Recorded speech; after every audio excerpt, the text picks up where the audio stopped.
हम मीनू झा प्रणाम करै छी समस्त मिथिलावासी के। एकटा बजरंगबली के गीत लऽ कऽ उपस्थित छी। मैथिली गीतमाला चैनल पर में सब गोटे के स्वागत अछि। धन्यवाद। जय मिथिला, जय मैथिली। बजरंग बली जब कसे लंगोटा, कहे मंदोदरी रावण से। बजरंग बली जब कसे लंगोटा, कहे मंदोदरी रावण से। कहे मंदोदरी रावण से, हाँ कहे मंदोदरी रावण से।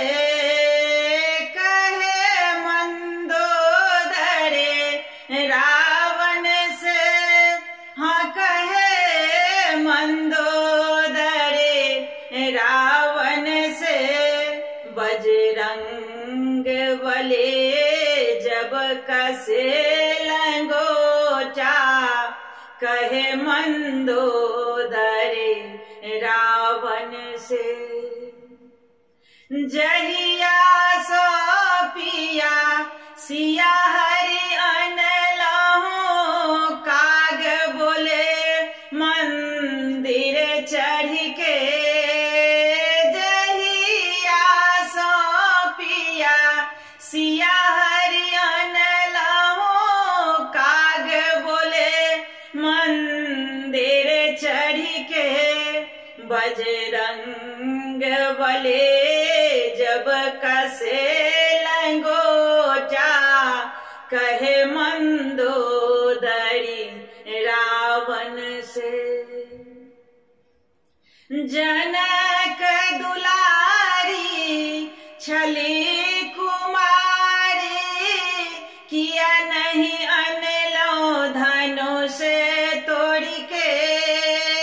जनक दुलारी छली कुमारी, किया नहीं अनलो धनुष तोड़ के। बजरंग बली जब कसे लंगोटा, कहे मंदोदरी रावण से। आहाँ के बहिनियाओ शूर्पणखा, नाक कटोलनी लक्ष्मण से। आहाँ के बहिनियाओ शूर्पणखा, नाक कटोलनी अपने ही सो। बजरंग बली जब कसे लंगोटा, कहे मंदोदरी रावण से।